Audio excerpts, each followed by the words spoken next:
Yep. All right, so today we are in section 7.1, relations and functions. Relations and functions. Of course, we're going to start off with some terms and definitions. All right. The first one talks about ordered pairs. Ordered pairs is something that we're familiar with. Okay, right? I mean, we've seen these ordered pairs. We worked with them for the better part of the first semester, right? Okay, where the first number in the ordered pair, was that my X value or my Y value? You guys remember? Is that X or Y? X. That's my X value, right? And then the second number is my Y value. So instead of saying this is my X value, this is my Y value, we're going to call it input and output. The input is my X value, and the output is my Y value in the ordered pair, okay? So 0, now I'm going to call it my input, and 1 I would call my output. It's just another nickname for those numbers in the ordered pair, okay? You follow me? It's still the X value, but I also call it the input. All right, so let's talk about relations and functions. A relation pairs inputs with outputs. It's just a set of ordered pairs. That's all it is. All right? If I told Josh to write down 3 ordered pairs, just any 3 ordered pairs, 2, 5, 7, 12, whatever. Okay? If I said to all of you, write down 3 ordered pairs, would you all pick the same 3? No, you would pick different ones, but you would all have written a relation. A relation is just a set of ordered pairs. All right? Basic enough? That's a relation. But a function has one very specific piece of criteria that we have to pay attention to. A function pairs each input with exactly one output. All right? So if I put a number in, I get a number out. Okay? So I can't have an input repeating that has different outputs. You'll see that in a minute. All right? So a function, for each input, it has exactly one output. All right? You guys have those blanks filled in? Good? Okay, so in example 1, what I'm going to do is look at this mapping diagram. This is a mapping diagram. It's just what it's called, basically. It just lists out the information that would be in the relation. Okay, and I'm just going to match it up and pull out the ordered pairs. Remember, an input matched with an output makes an ordered pair. So my first ordered pair would be 1, 3. Okay, what would be my next ordered pair? 2, 6. What would be my next ordered pair? 3, 9.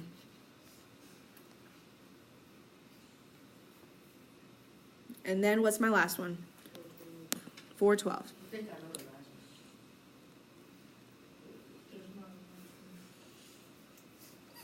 All right. Okay. What do you mean you think you know the relationship? Who said that? Nick? Okay, what would you say about the relationship? Is for the output is times 2. You're close. You're close. Like every single one you do. Times what? Times. For the output it's times 2. No, it's 3 plus. Times 3. Oh. Yeah. Okay. So there is an equation here, and what he's doing is he's looking for a connection. How do I get from my input to my output? And we are going to do that. You're a couple steps ahead of me, which is a great thing. Okay? The relationship that I'm looking for here is it a function? Is it a function? Does each input have exactly one output? Mm-hmm. Yes. Okay? So I'm going to say it's a function. And my reason is the same every time because each input has one output.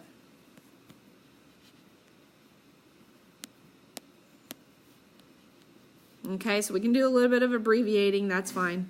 All right, it's a function because each input has one output. That's all I have to do for now. If you're already thinking about, what's happening to X to get to Y, that's even better. That's great. All right. Now, on your homework, it's going to ask you also, let me look at the instructions so I get the wording right. For describing the relationship here, it's going to ask for kind of like what Nick was saying, but just a little bit different. As the input is increasing, what is the input increasing by?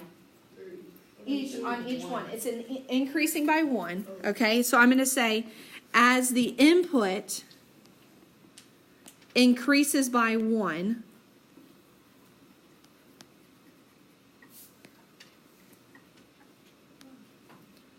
what's happening to the output values? Look at the output values. What operation? Only look at the output column.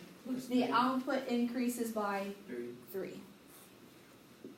Okay, so in this lesson, they just word it a little different. It doesn't change the fact that the equation is y equals 3x, just like Nick was just saying, okay? But we're not really focusing there today. We're just trying to describe as the input is increasing or whatever is happening here, in this case, increasing by 1, the output increases by 3.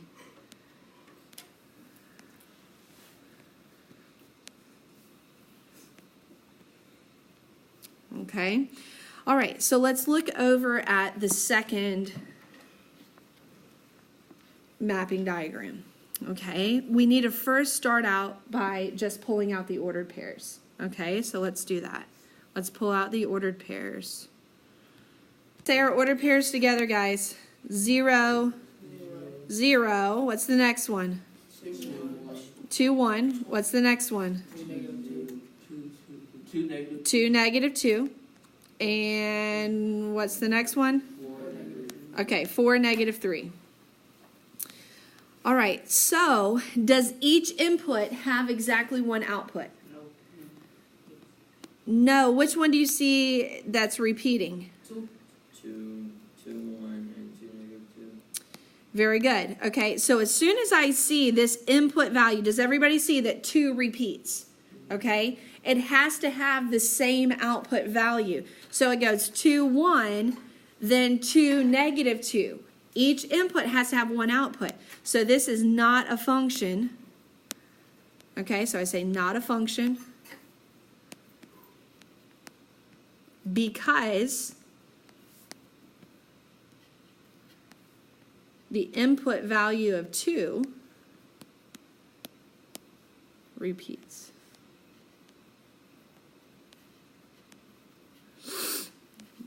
All right, just identifying, you could say that it repeats, or you could even list the ordered pairs that repeat. 2, 1, and 2, negative 2. Okay, so this is how I know you're not guessing, all right? And not how you're not just flipping a coin and saying, oh, it's not a function. No, you're telling me specifically, I see which input value is repeating.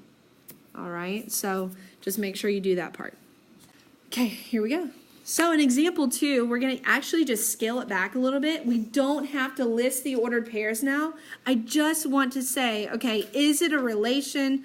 Or I'm sorry, they're both relations because relations are just a set of ordered pairs. Is it a function? Is it a function? Remember your one rule. Each input has one output, all right? So when I look at the first table, I go 9 to 0, negative 2, 5, 5, 10, and 12, 10. All right, so do you see how 5 and 12 both have the same output? That's okay. Because it's correct, because it's 2 different inputs. If I were to list this, it would say 5, 10, and 12, 10. The inputs are different, okay? The problem comes in is when, let's say, instead of that, the problem comes in if I said negative 2, 0 and negative 2, 5, and it's the same input repeating, okay? So this is a function. Yes, and the reason is the same every time. Each input has its own output. Each input has one output. And the reason why, when we start seeing these on the graph, it'll make a little more sense to us. That's one word. Okay, why different inputs can have the same output. Okay, now let's look at the second. I don't want to say that too many times, it gets confusing. I even confuse myself sometimes. All right, so let's look at the second mapping diagram now. Look at these values. Is this relation a function? Yes. No. No. Okay, I'm seeing some heads shaking. No. Because the zeros would be. Can anybody tell me, if it's no, which input value repeats? Which input value is messing it up? Anybody tell me? Allie? 0. Yes.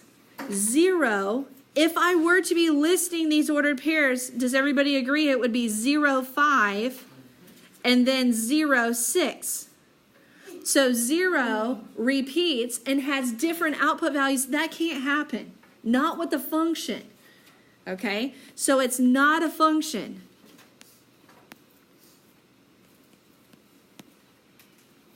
Because 0 repeats. The input 0 repeats. Just tell me which input value is repeating.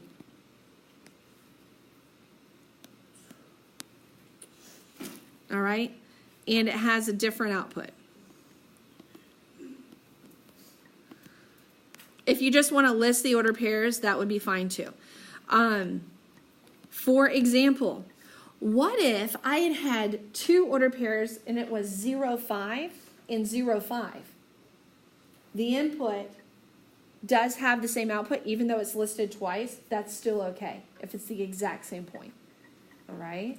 So what I'm saying is, if this was 0, 5 and then it was another 0, 5, the input still only has one output. Okay? Even if it's listed twice. Oh, it's not a function? If it was 0, 5 twice, it still would have been a function. Okay? If the input has different outputs, that's when it's not a function. All right? Micah? Good? All right, so let's do example 3. I really feel like once we start doing like the real life, it actually starts making a little more sense, or at least hopefully. Okay, so we're looking at, as the x values are changing, what's happening to the y values. And in this example, we're trying to make a connection. Okay, so it says the mapping diagram represents the prices of one-way subway tickets. So I'm going to work or I'm going from work. Okay, it's one way to different zones of a city. So the first question is the price of a subway ticket a function of the zone number? Is it a function? Does each input have one output? Yes. Does everybody agree? Yes, right? So, and that wouldn't make sense, right? If 0 was the same price as 3, okay? So that wouldn't make sense. Yes, it is a function. All right, so my answer is yes on number 1. Now it's going to ask me a question. Describe the relationship between the price and the zone number. So as the input, that's my zones, okay? All right, so, but I need to put it into a sentence. All right, do you guys remember that frozen yogurt example that I gave you way back in chapter 4? Like if I walk in the frozen yogurt place and all I do is eat samples, how much money do I pay? 0. If I don't buy anything, I don't pay anything, right? And then there was a rate there. That's what's happening here, except when 0 is the zone number, meaning when I have gone through how many zones? 0. How much money do I pay? Look here. Look at the table. 2. I pay $2. So to go through no zones, just to get on the subway train, I'm paying a $2 base fee. Okay? So now what I'm going to look at is, as I pass through each additional zone, 1 to 2 to 3, what is happening to my cost? Okay, so that's what, are you guys paying attention?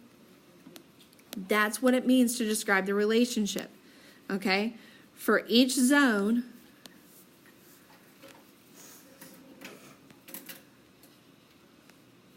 you pass through, you pay $1.50. This is not the only way, like the only wording. In fact, in first hour, I wrote a different sentence, but it still means the same thing. You pay $1.50 per zone you pass through. Right? So you paid the $2 base fee. Guess what? That's the y-intercept. The one that's paired, hey, is this familiar to you? The one that's paired with an x value of 0. When x is 0, what's the y value? That means that this is the base price. $2 is what I pay to get on the train. And then I pay $1.50 per zone. Does that make a little bit of sense, guys?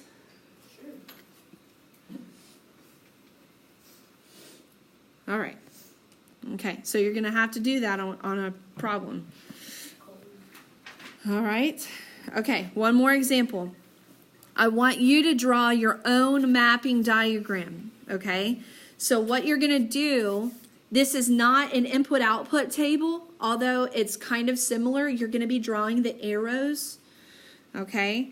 So on this first graph right here, what we're going to do is we're going to take the ordered pairs that represent each point. All right, so I want you to draw two separate, like kind of long ovals, kind of like what I just did. They got to be separate though, don't connect them. All right, so two separate. The first one is your input. The second one is your output. So for each point on the graph, the x value is what goes in the input. The y value for that point goes in the output. You following me? Okay, so let's look at the very first point. What is the x value for the very first point? -6. So you put -6 in the input column. Okay, what's the y value for the very first point? 1. 1. Okay, look at the second point. Look at the second point now. What would be the input value, Mason, for the second, for the second point? For the next point on the graph, what's the input value? -4. Yep, very good, -4. And Kelsey, what's the output value? 1 again. Okay, so when the output repeats, you don't have to write it again. All right, you only have to write it once. So let's fill in the rest of our inputs. I can see that actually all my outputs are going to be 1. All right, so what's the next input value, Connor? Starling. I go -6, -4, -2, 0, and 2. And they all have 1 in common. So now draw your arrows to connect your ordered pairs for each point. So the first point was -6 up 1. So I draw my arrow to connect -6, 1, -4, 1, -2, 1, 0, 1, and 2, 1. All right? Is this a function? Yeah. Each input has 1 output, okay? No inputs are repeating. Each input is its own number, okay? So yes, it is a function. And it's also, what kind of a line? Straight. Well, yeah, they're all going to be straight lines. Oh, neutral. Horizontal. It's a horizontal line. Okay, so I'm going to say yes, it's a function. The horizontal line part, we're going to explore in another lesson. Okay? All you have to do is draw the mapping diagram and say yes, it's a function.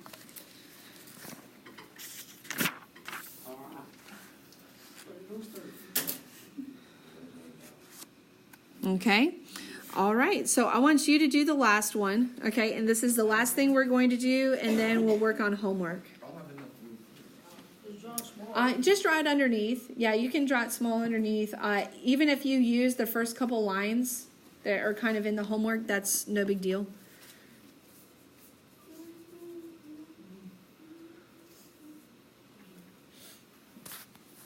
All right, so I have input and output. Okay, so what's the input value for my first point on the graph? negative 6. And what output is it matched with? 4. Okay, did everybody get negative 6, 4 for the first one? Did you guys get that? Negative 6, 4. Okay, what's the next one? Negative 4, 2. Negative 2, 0. 0, negative 2. But I'm missing one more thing. What do I need to do to finish my mapping diagram? I need to draw my arrows. Yes, it's a function because each input has exactly one output. Okay, so my reason, I should have said 1 right there. My reason is the same every time when the answer is yes. Each input has exactly one output. All right, and that's going to wrap up our lesson for 7.1.